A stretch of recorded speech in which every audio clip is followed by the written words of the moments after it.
Welcome back to our channel. मैं जसवीर ढाका आप सभी का इस चैनल पर स्वागत करता हूं। आज हमारा 10वीं कक्षा का लेसन नंबर 5 है, ग्लिम्पसेज ऑफ इंडिया। इसका हम आज पार्ट 2 कर रहे हैं, जिसका नाम है कुरग। अब हम करेंगे इसकी शॉर्ट समरी विद हिंदी। ये जो लेसन है, ये जो कहानी है कुरग के बारे में, ये लोकेश सबरोल के द्वारा लिखी गई है।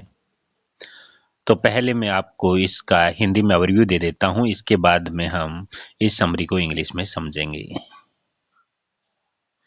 कुरग एक कहानी है जो कर्नाटक के सबसे छोटे जिले कुरग या कोडागु का वर्णन करती है। लेखक कुरग को एक स्वर्गीय स्थान के रूप में वर्णित करता है जो मैंगलोर और मैसूर के बीच स्थित है। यह निश्चित रूप से भगवान का निवास है, क्योंकि इसमें सदाबहार जंगल, मसाले, कॉफी के बागान हैं। सितंबर से मार्च तक यहाँ मौसम अच्छा रहता है, इसलिए यहाँ घूमने के लिए काफी पर्यटक आते हैं। यहाँ की हवा में काफी सुगंध है। ग्रीक या अरबी मूल के कुरग लोगों के बारे में एक प्रसिद्ध कहानी है कि सिकंदर की सेना के एक हिस्से को यहाँ बसना पड़ा, क्योंकि उनके लिए वापस लौटना संभव नहीं था। इस प्रकार वे यहीं बस गए और स्थानीय लोगों के साथ विवाह किया। हम कुरग के लोगों को कोपिया पहनते हुए देख सकते हैं, जो अरबों द्वारा पहने जाने वाले कोपिया के समान एक लंबा काला कोट है। कुरग के लोग भी बहुत बहादुर हैं। भारतीय सेना की कुरग रेजिमेंट सबसे महत्वपूर्ण रेजिमेंटों में से एक है। इसके अलावा हमारे पहले सेना प्रमुख जनरल करियप्पा कुरग से थे। कुरग के जंगल और पहाड़ियां कावेरी नदी को पानी का एक प्रमुख स्रोत प्रदान करते हैं। इसके अलावा मीठे पानी की सबसे बड़ी मछली महासीर भी इस पानी में पाई जाती है।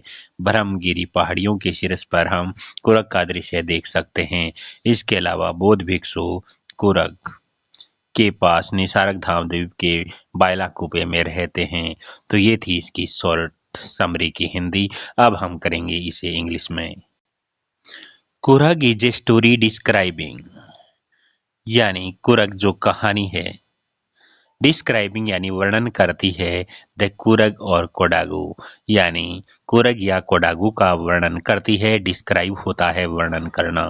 द स्मॉलेस्ट डिस्ट्रिक्ट यानी सब छोटा सा जिला ऑफ कर्नाटक, यह कर्नाटक का छोटा सा जिला है। कौन सा? कुरग या कोडागु। द ऑथर डिस्क्राइब्स कुरग यानी लेखक है वो वर्णन करता है किसका? कुरग।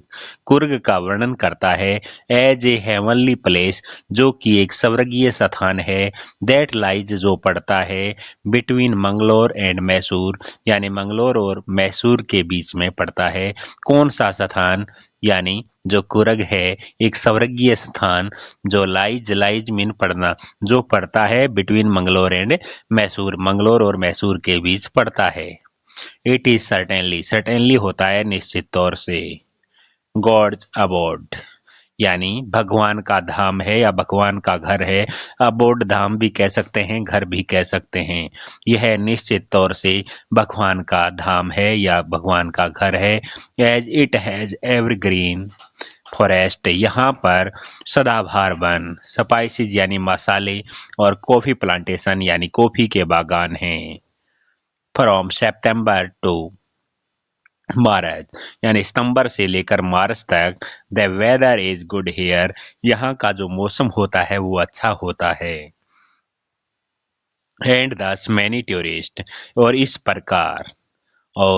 प्रकार दस क्या होता है? इस प्रकार मैनी टूरिस्ट यानी कई जो भ्रमणकारी होते हैं, कैम टू विजिट यहाँ पर यात्रा करने के लिए आते हैं। द प्लेस यानी स्थान के ऊपर कुरग में भ्रमण करने के लिए आते हैं। टूरिस्ट होता है भ्रमण करना, भ्रमण करने के लिए जो टूरिस्ट है भ्रमणकारी आते हैं। टूरिस्ट भ्रमणकारी। The air here has the coffee aroma in it, यानी हवा के अंदर कॉफी की जो अरोमा यानी सुगंध आती है। यानी यहाँ की जो हवा है कॉफी के कारण, कॉफी की हवा के अंदर क्या है? सुगंध आती है। There is a famous story, यहाँ पर एक प्रसिद्ध कहानी है। फेमस होता है प्रसिद्ध, प्रसिद्ध कहानी है अबाउट द ग्रीक और Arabic descent of the Coorg people, यानी किसके बारे में? ग्रीक और जो अरेबिक जो यहाँ के वंशज हैं, जो लोग हैं, ऑफ द कुरग पीपल यानी कुरग के लोगों की के जो ग्रीक और अरेबिक लोग यहाँ पर जो बसते हैं उसके बारे में एक प्रसिद्ध कहानी है।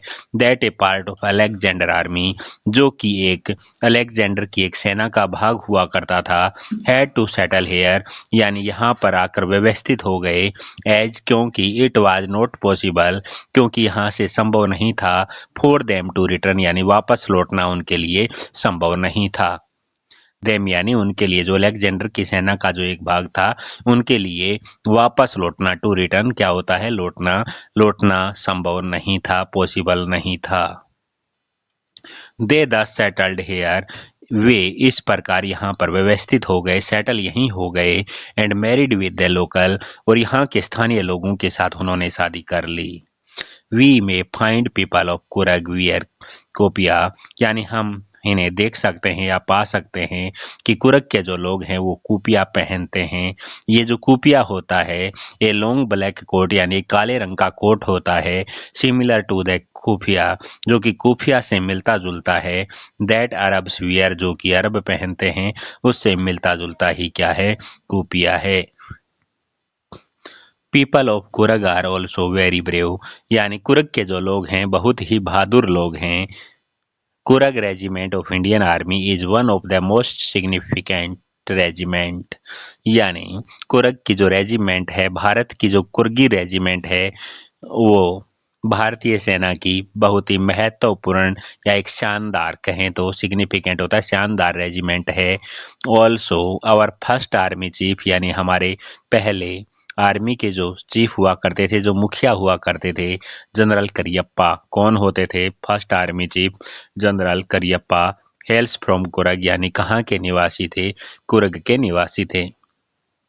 The forest and hills of Coorg, यानी जंगल और कुरग की जो पहाड़ियां हैं, कुरग के जो जंगल हैं, कुरग की जो पहाड़ियां हैं, प्रोवाइड ए मेजर सोर्स, यानी मुख्य स्रोत प्रदान करते हैं, प्रोवाइड यानी प्रदान करना, मेजर यानी प्रमुख, सोर्स यानी स्रोत, ऑफ वाटर यानी पानी का प्रमुख स्रोत प्रदान करते हैं, टू द रिवर कावेरी, यानी जो पानी का जो मुख्य स्रोत है वो कौन सी नदी है, कावेरी नदी, यानी मुख्य स्रोत कावेरी नदी का पानी है जो यहाँ पर मुख्य स्रोत है। ऑल्सो महासीर, यानी mahseer the largest fresh water, यानी ताज़ा पानी की जो बड़ी मछली है, as found in these waters, यानी इस पानी में पाई जाती है। Top of the Brahmagiri hills, यानी है ब्रह्मगिरी की पहाड़ियों के सबसे ऊंचे स्थान के ऊपर, we can see the calm view of Coorg, यानी हम कुरग का शानदार दृश्य है वो देख सकते हैं। Also Buddhist monks live in Bylakuppe is the island of Nisargadhama near Coorg, यानी जो बुद्धिस्ट मॉन्क लिव इन, जो बुद्धिस्ट भिक्षु हैं, लिव यानी रहते हैं, इन बलाई कुपा यानी बलाई कुपे के अंदर रहते हैं, इन द आइलैंड, आइलैंड क्या होता है, द्वीप, ऑफ निसारक धामा नियर कुरग, कुरग के नजदीक, कुरग के नजदीक निसारक धाम का जो द्वीप है उसके बलाई कुपे के अंदर बुद्धिस्ट मॉन्क है वो रहते हैं। तो ये थी हमारी शॉर्ट समरी। आशा करता हूँ कि आपको समझ में आई होगी। यदि आपको वीडियो अच्छी लगे तो इसको लाइक करना, चैनल को सब्सक्राइब करना और ज़्यादा से ज़्यादा शेयर करना। मिलते हैं नेक्स्ट वीडियो में एक नए टॉपिक के साथ। Thank you for watching.